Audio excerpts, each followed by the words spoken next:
drop a nuclear bomb onto the like button, smash the bell with a sledgehammer, lock your friends and family into the house until they agree to subscribe, and type the transcript of War and Peace into the comments below. I swore I would never do that, but after having a YouTube channel now for 2 months, I understand more why. First, let me clarify this. I am a technological dinosaur. Here is the flip phone that I used until they stopped service to this kind of phone 2 years ago.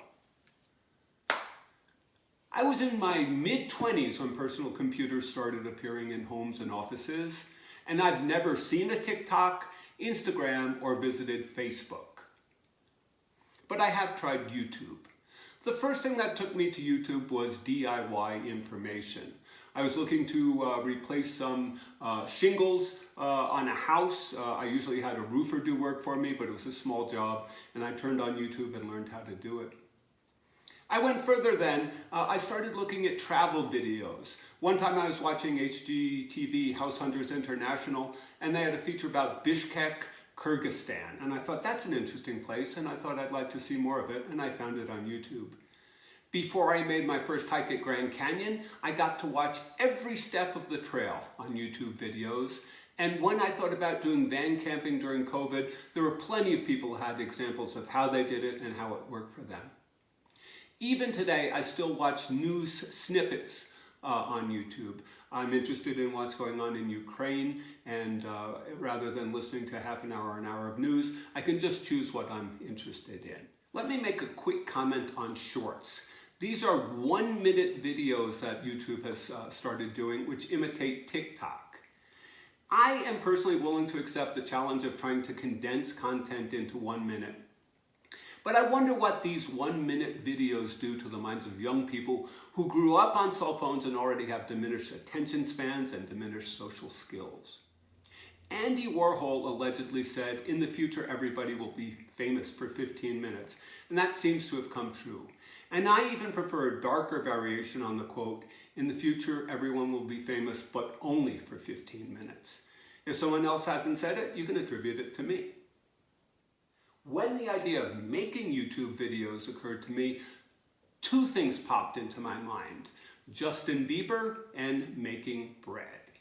I've read in the newspaper that Justin Bieber got his start on YouTube, and he's made millions or perhaps billions of dollars in his career. And I realize many young people would like to be Justin Bieber, or perhaps more currently, they'd like to be Mr. Beast. I've read about him in Forbes. He's a 25-year-old named Jimmy Donaldson who allegedly made $54 million on YouTube last year. I think this is the motivation for many young people and perhaps people from other countries who can make money doing this. However, I'm a mature person. I am retired. I have no dreams or desires to make money on YouTube like Justin Bieber or like Mr. Beast. Which leads me to the second analogy, baking bread. I have never baked bread in my life. I'm a horrible cook. I have no skills baking bread. And I figured I would go into making YouTube videos as if I was baking bread. I'd try something new, have some fun with it, with no expectation that my bread would sell to the public. It would just be something I would do as a personal project.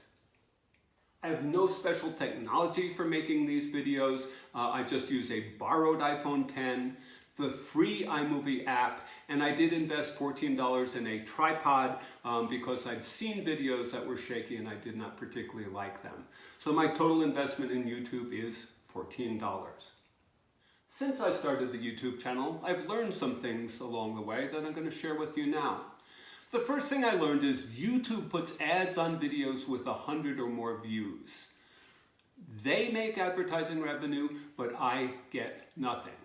I see those ads as a fee for their giving me free access to what must be a relatively complex platform. But the money goes to them, not to me, and I never do expect to be able to make any money on that. I can give you an example of the chart of what I would need to do to make earnings.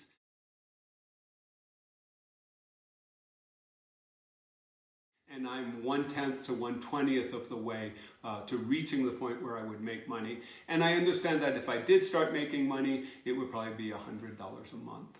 Not much of a motivation for me at this point in time. Another thing I've learned is that these videos are way harder than they look. It can take me 4 hours to make a 15-minute video, and that doesn't include the time I spend thinking about it before I write a script, videotape the script, and edit it. This is way more difficult than it looks. I've also learned that presentation skills are difficult. I play back the videos and I say so many times that it becomes embarrassing. There's a lot of training it takes to make a good video. Finally, I've always worked for a human. I've always had a boss or somebody who hired me to do work. And all the decisions made on YouTube are made by a computer. YouTubers work for an algorithm. And it's a very hard thing for me, who's accustomed to working with people and human values, to have all of the decisions made about me and how my work is seen by others to be made by a computer, made by an algorithm.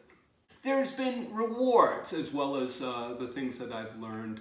I've learned new skills, new insights, and I kind of think of making these videos as being a three-dimensional Sudoku. It gives me new appreciation for the work of others. I've often been very critical of newscasters who use the wrong word. But now that I do it, I often use the wrong word and I understand. I was making a video in which I mentioned big box retail stores, but instead of saying retail, I said realtor, big box realtors, and I never even realized it until after I posted the video. A little bit embarrassing, and it's made me more understanding of the mistakes other people make. There's also a process of thinking about making the videos that I usually don't engage in from day to day.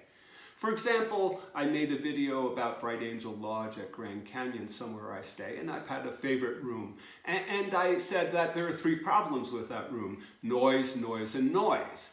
And then I asked myself, well, why am I staying in this noisy room when there are single cabins available as well? And on my last trip to Grand Canyon, because I made the video and because I thought about the problems with the room, I stayed in a single room and it was so much quieter and it was such an improvement. That's something I would not have done without having made the video. And finally, something I didn't expect at all. I've had a lot of belly laughs making these videos. Silly things happen, and not a chuckle, not a guffaw, but a big, strong belly laugh is something I haven't done in a long time. And making these videos has opened that up to me. So there's no money for me in making these videos, but I decided to do something else. The navigation app Waze, W-A-Z-E, initially gave you points for using it, and occasionally you drive through a candy along the road. Points and candy had no monetary value, but it was kind of fun. So for these videos, I count each view as a point and each subscriber as a candy. And really, probably the best thing I get are the kind comments that people leave on some of the videos. Now for me, DIY, do-it-yourself videos have been the most successful. But I'm not doing this to be successful. I'm doing it to have fun and to learn something new. I don't want to be the DIY guy, and I'm interested in so many things, and I'm posting them because they interest me. Now, I am cognizant of the Winston Churchill story, and the story goes like this. Churchill asked a woman, "Would you sleep with me for £1 million?" And the woman says, "Well, Mr. Churchill, yes."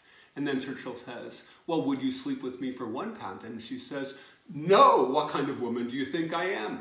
And Churchill quickly replied, "We've already established that, now we're just negotiating the price." And maybe if YouTube gave me $1,000 a month, I would be the DIY guy, but I certainly wouldn't do it for $100 a month. But all in all, I'm a mature person. I have no illusions that I will become Justin Bieber or Mr. Beast. So in conclusion, this has all been fun. I'll do it for as long as it's fun, and I encourage other people who may be looking at this and saying, what would it take to do it? What would the costs be and what would the rewards be? Other people who may be technological dinosaurs like me, I encourage you to give it a try. For me, it's been fun. Thanks for watching. drop a nuclear bomb on the microphone.